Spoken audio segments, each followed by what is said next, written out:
pangutana sa iyang gitima, mudawat mo pangutana. Nga hindi sa mga Katoliko kay mudawat mo pangutana. Nga mataglunin doon na kami Bible study diya sa Nazaret, sa Antonio Pares. Nga kung gusto mo nga matino nga iyang katawan, ang tao nga gamay ang sala, impirno niya, uriklamo na siya. Kasi ako President of Police, nga igwal ako maritis, kaya akong kauban nakapatay. Wala nga kamo mga igsoon na ito nga dili Katoliko, wala ang iyong ang Diyos justisya, ang Diyos tigmagod. Lagi na pagkaturi kay gamay mga sala, ibutang na sa dapit ng gamay na sa sala. Silip na gamay na. Wala nga, pwede yung mga tana, ang dami sa angoni sa bayad sa mga tana. Pwede pa siya kamitima. Pwede kamitima, laing Katolik depender kay dili minihatog sa microphone. Kung wala sa mga tana, mutawag kag laing matitima. Ang mutima karon akong kauban niya sa brand, burol, ang iyang tima, binyag. Okay, dagang salamat. May ngapon mga kauban ko diri sa Catholic Faith Defender. O may ngapon kaninyong tanan mga katawhan diri sa Gaston Park. So ako di ay si Brother Brahil, usa ka batan-on nga madasigon nga magsangyaw sa inyong atubangan karon aron sa katumanan sa sugo sa atong Ginoo. Sumala sa Mateo chapter 28 verse 19 nga manglakaw kita og isangyaw ang maayong balita. So mga igsoon, ang tema nga akong isangyaw karon mao ang bautismo o bunyag sa doktrinang Katoliko nga ginasupak usab sa atong mga kaigsuonan nga mga Protestante o mga born again Christian denominations. Kay alang sa mga Protestante nga simbahan, kining mga simbahana nagasupak sa pamaagi sa bunyag. Sumala sa Mateo chapter 28 verse 19. Daw matod pa nila, dili na Amahan, Anak ug Espiritu Santo ang paagi sa bunyag, kundi pinaagi na lang sa ngalan sa atong Ginoong Kristo. Mao kini ang una nilang supak. Kay ang pulong Amahan, Anak ug Espiritu Santo usa lamang daw kini ka titulo o title sa English. Busa sumala sa buhat 2:38. Klaro daw mga igsoon nga ang sugo ni Apostol Pedro ngadto sa mga tao, ang ngalan lamang sa atong Ginoong Kristo ang paagi sa pagbunyag. Busa sayop daw ang pagbunyag sa mga paring Katoliko. Og sa ikaduha nila pagsupak Marcos 16:16, walihan una o patuohon una pabunyagan ang bata. Kay ang mutuo og magpabautismo maluwas, apan ang dili mutuo pagahukman sa silot, og ang paagi sa pagbunyag paglubog. Sa English gitawag kini immersion na atong mabasa daw sumala sa Mateo kapitulo 3 bersikulo 16. So mga igsoon,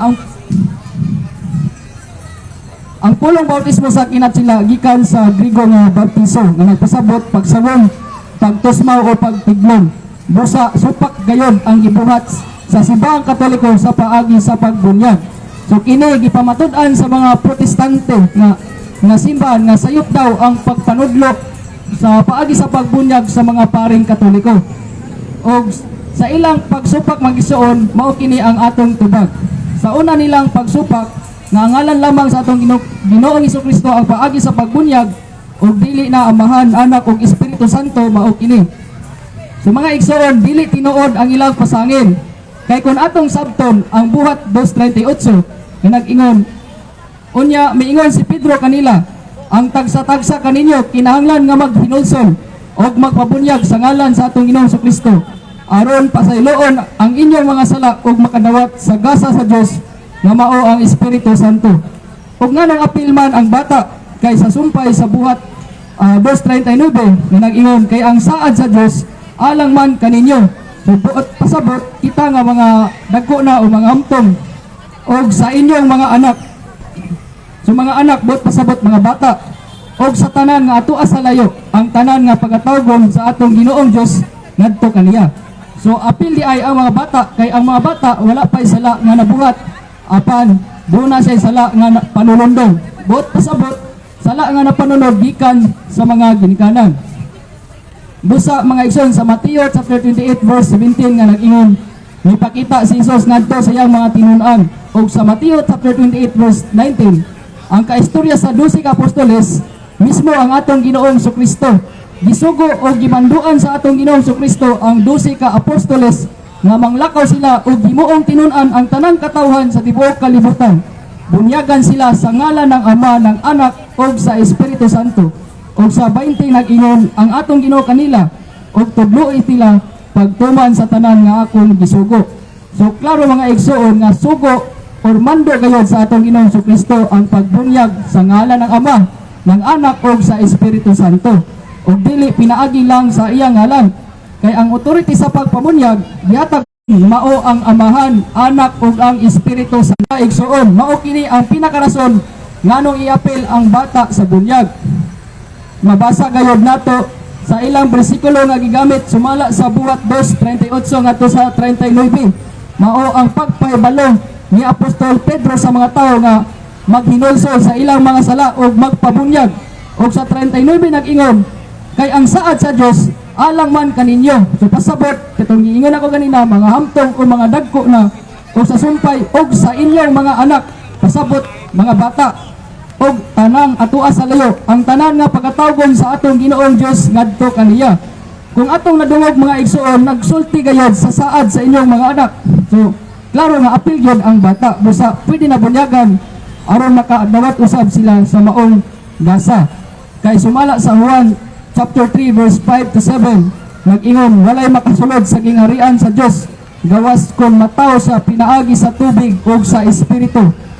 Ang gianak sa tao, tao usab, ug ang gianak sa espiritu, espiritu usab. Kinahanglan magpakataw kamo pag-usab. So nagpasabot mga igsoon nga born again o nataw pag-usab pinaagi sa bunyag. So dili na mao ang simbahan nga building nga born again. So dili na mao mga igsoon. So ang pangutana, ngano ang bata bunyagan man? So ang tubag, dunay tulo ka rason nga ang bata bunyagan. Una, ang bata tao. So ato kining pamatud-an sa Juan 3:6 nga ang ginak sa tao, tao usab. Ug ang ikaduha, ang bata dunay pagtuo. Naa kini sa Mateo chapter 18 verse 6 atong mabasa nga ang bata dunay gayud pagtuo. Ug ang ikatulo, ang bata dunay sala nga panulundon o kining common nga to nga madungog nga original sin. So pasabot sala nga napanunod gikan sa atong mga gilkanan na atong mabasa sumala sa Salmo 51 ngadto 5 ug sa Isaiah 48 ngadto 8. Ug nausab sa panudlo sa simbahan kining gitawag og Catechism of the Catholic Church paragraph 1263 nga nag-ingon dinhi sa Tagalog, ang kahalagahan ng bunyag sa bata, ito ay nagpapatawad ng mga kasalanan ng mga magulang. So, sa atong giingon mga igsoon, nagpapatawad sa mga sala na panunod gikan sa mga magulang o ginikanan. O sa Catechism of the Catholic Church, paragraph 1262, nag-ingon din nga ang bunyag ay nagbibigay ng buhay ng Diyos sa mga bata. O sa Catechism of the Catholic Church 1247 na nag-ingon din ito ay pagpakilala ng bata sa simbahan. So busa kining tulo ka rason paglig-on nga ang bata bunyagan kay sa Salmo 51 city nga nag-ingon, hinmoy ako pinaagi sa hisopo og maputli ako. Kay ang bunyag paghugas sa atong mga sala sumala sa Buhat chapter 22 verse 16. Kay sa Romans chapter 5 verse 18, ang pagpakasala sa usa ka tawo maoy hinungdan nga simutan ang tanan. So tanan, so apil na ang mga bata, mga amtong tigulang, tanan tawo nga giingon sa maong bersikulo. O ang tubag sa pagbunyag na dili lang pagtusmaw o paglubog, kundi pagbubo o pagbisibis usab. So ang pagtusmaw kung immersion, wala kita nagsupak nga ana mga igsoon kay gibuhat man kini sa pagbautismo ni Juan didto sa suba sa Jordan. Diin nagpabautismo ang atong Ginoong Kristo kay Juan nga atong mabasa sumala sa Mateo chapter 3 verse 16. Apan aduna pa di ay laing paagi sa pagbunyag na sagad usab ginagamit sa atong mga kaparian nga ginasupak usab sa ubang sikta nga mao ang pagbubo o pagbisibis. Kung sa English gitawag kinig pouring or sprinkling sumala sa Ezekiel chapter 36 verse 25 to 27. So mga igsoon, kung makita ninyo sa atong mga kaparian nga namunyag nga gibubuan sa og tubig ang ulo sa iyang gibunyagan, kay ang tubig simbolo man sa bunyag. Sumala sa 1 Pedro kapitulo 20 bersikulo ngadto sa 21.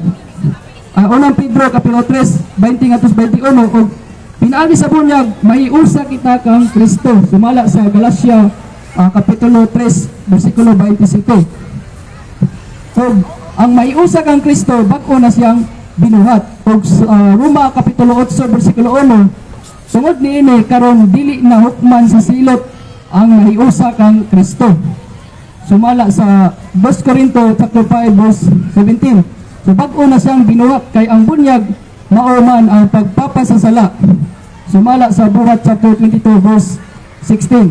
So mga igsoon, ang pagbubo o pouring usa-usab di ay kini kapaagi sa pagbunyag aron paghinlok sa atong mga sala. Sama na lang kay Ananias nga nasugo sa atong Ginoong Kristo nga mabasa sumala sa Buhat chapter 9 verse 11.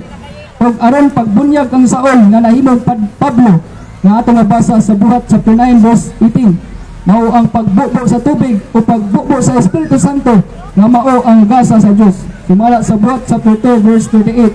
Kaya sa 1 Pedro chapter 3 verse 20 ngadto sa 21, walo lamang katawo ang naluwas pinagi sa tubig sa panahon sa arka ni Noe.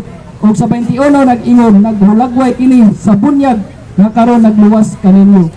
So ang bunyag pinaagi sa pagbisibis or sprinkling. Si Apostol Pablo miingon nga ang nadawat niya mao ang pagsablig sa malinis nga tubig o dili paglubog sa tubig. Sumala sa bisibis pinaagi sa tubig nga putli